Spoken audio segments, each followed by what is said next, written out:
What's good? What's good, everybody? Another little post game Super Bowl talk. Football heads the inside of your boy Herm Jack. Just like to get my little post game thoughts, my take, my situation. Hell of a game. Let's start off with that. Hell of a game. Good halftime performance. All what you expected. I wanted Cincinnati to win. Unfortunately, it didn't pop off that way, man. It did not pop off that way, but tip your hat off to Joe Burrow, man, Cincinnati Bengals, man, doing what they had to do, and congrats to the L.A. Rams, man, for getting this Super Bowl win. Let's be real. They really had to get this win. They had to get this win, man. Because they ain't got no picks. Like I said earlier, they ain't got no picks. They ain't got no picks this year. They ain't got no picks next year. So they had to go all in, man. So congratulations to them. Congratulations to them. My post game thoughts is just wow. It was just hell of a game, man, from start to finish. From the beginning of the first quarter, they was getting the feel for each other. Next thing you know, my internet started acting wild. I don't know about y'all, man. My internet started acting crazy. I got to be a peacock. Next thing you know, it's 13-3, but I kind of figured out what was going on. When I seen it, Bengals started getting their groove on, moving the ball, mixing, running, and everything, and got the score, 13-2. I was like, oh, okay. And like I said earlier in the show, earlier today, Matt Stafford, he throws interceptions and he throws them early. So it was in the second half. It was third and I think either third or seven, third and 14 or something like that. He threw it to the end zone. Hoping Jefferson would catch. Bates got the interception. You kind of put that as a punt, but that's where I thought the Bengals should have put they foot on the put their foot on LA's neck, but they couldn't do it. Shout out to the Rams defense, man. I mean, I'm gonna talk more about that because the first half, they was just doing what they had to do. They wasn't really getting no sacks. They probably got like maybe one sack in the first half, and then the second half they made total adjustments. Even better than what the Bengals did, and that's why right now they're the Super Bowl champs. It's just what it is. But I just figured that when they got that interception, man, they were supposed to move that damn ball, man. They were supposed to move the ball, but they didn't. Still, 13-10. Come out halftime, boom. What, 37, 47 seconds in the game, Bengals get a gimme call of the year. You know, boy, pulling Ramsey's face mask. He gets a gimme call, gets the score. But not only that, Stafford gets back the ball. Those are the oh man, what's that guy's name? Shrew, Shore, what Shore neck or whatever. Tips off his hands, gets another interception, and then that's when I'm thinking to myself, this is the knockout play. This is the knockout punch, and they couldn't do it. 3rd and 1, Aaron Donald got him, man. I'm telling you, boy, the Bengals right guard. Oh Lord, this guy, he was these is grown men out here, man. The way Aaron Darnold was doing number 77, the right guard, I don't even know his name. The way he was doing him today, he ought to be a damn shame himself. He ought to be a damn shame himself. I mean, these grown men out here, man. He getting thrown out the club every time the whistle blow, he getting thrown out the club. 101, he couldn't do nothing against this guy. And I'll say more about it, but at that point, that's where if Bengals would have scored, it would have been what I think 24 20 24-13 or something like that. I think they won up by 10 or something like that, or 9 or 11 or something. Then that's when LA would have been really, really nervous. But no, kick the field goal. And then throughout the third quarter, movement here, movement there, movement here, punt here, punt here, punt there. LA's defense was, I mean, the Bengals defense was shutting down the Rams run. I mean, throughout the third quarter. I mean, they was just doing a whole bunch, just shutting it down. Stafford was kind of trying to figure it out. Like, listen, I'm gonna try to give it to these guys other than Cooper stuff. But then here comes the fourth quarter. Because honestly, the Bengals getting sacked every time. What was it? Was it still seven? I think they ended up still with 7 sacks. It was just crazy, man. I mean, 7 sacks, 7 sacks. Whatever. They still got the lead. They could not move the ball no more. That's when LA started locking. That's when LA started locking down the defense to me. It just was just doing a whole bunch of things. So the Rams' adjustment throughout the second half was just putting Aaron Donald in places to where he was being singled one on one, doing stunts for Von Miller, all on the right side, because that was the weakest side. Right guard, right tackle. They're probably good practice players, maybe get you through a game or two, but throughout the whole season, as you can see, it was not working for them. And second half, whatever they started doing with especially in the fourth quarter, they could not get nothing. Bengals could not get nothing off. Nothing. It was just I'm sitting here like, I know you got something in y'all. I know you got something in y'all. And they were just getting sacks everywhere. 94, every time he got in the game, they couldn't run the ball. They move him, they get a couple yards.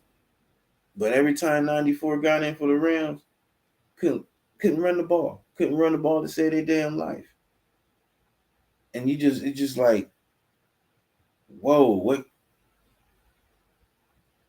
you had to it was time for the offensive coordinator for the Bengals to make some type of adjustment, man. Then again, you probably couldn't, because every time you threw him in the shotgun or maybe in a single back, he was getting chased out the pocket. That's which in Joe Burrow. He was getting chased out the pocket every time, damn near. And this is all in the second half. I mean, they started throwing stunts right on the right side. I mean, just doing what they had to do. And the Bengals could not capitalize. And that's what happened in the fourth quarter. Matt Stafford said, you know what? You know what? It's all on me. This is all on me. All on me. I'm sitting here like, whoa, this is what you gonna do, huh? This is what you gonna do.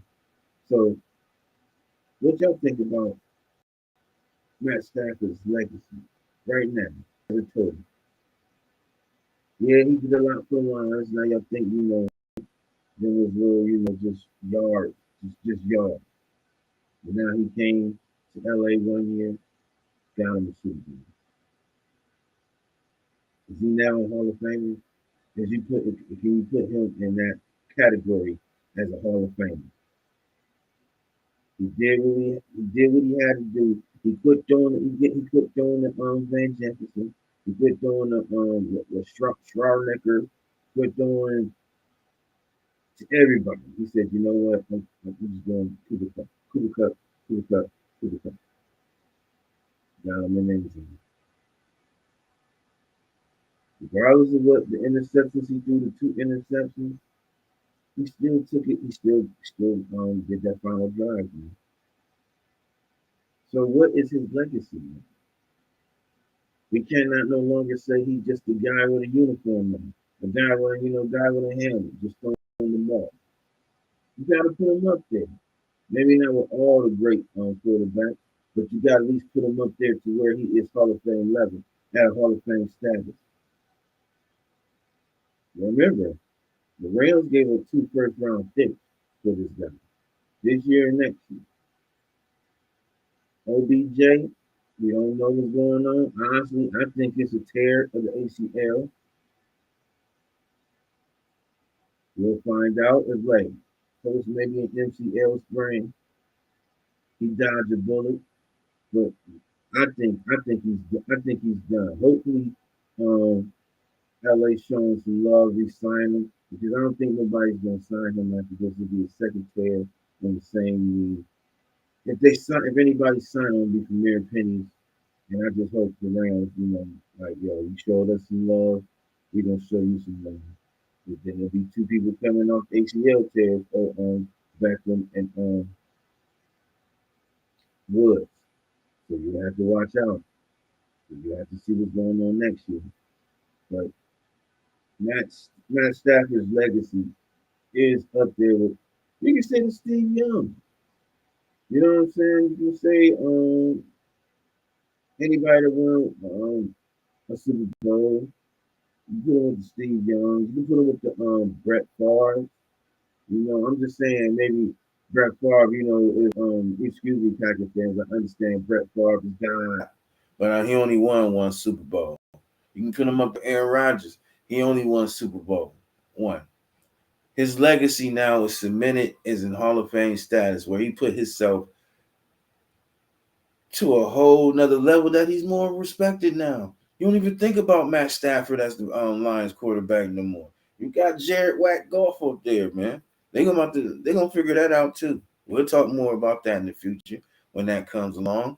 But Matt Stafford's legacy is right there, and yo, what else can you do? What else can you do? It's just what it is. It's just what it is. That's just what it is.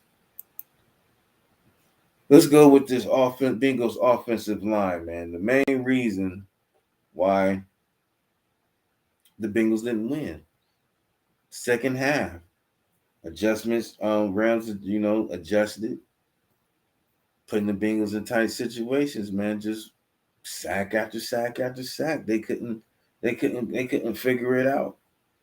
And as far as the right side, it was just crumbling, man. I even regardless to the last minute of the fourth quarter, I thought they was gonna still. I thought they still was gonna do something, man. The last 2 damn plays, Aaron Darnold got single coverage on the right guard in the fourth down. Aaron Darnold got single coverage on the left guard. You can't just can't do that. And on the third down and one, I'm thinking, man, y'all give that to Perrine. Y'all didn't want. Y'all ain't even think about giving that to Mixon. Perrine. Not to say Perrine is not a good back, but to give it to Perrine, right there, just give it to Perrine. It's a lot of things, man. You can think back and forth, try to record in your heads.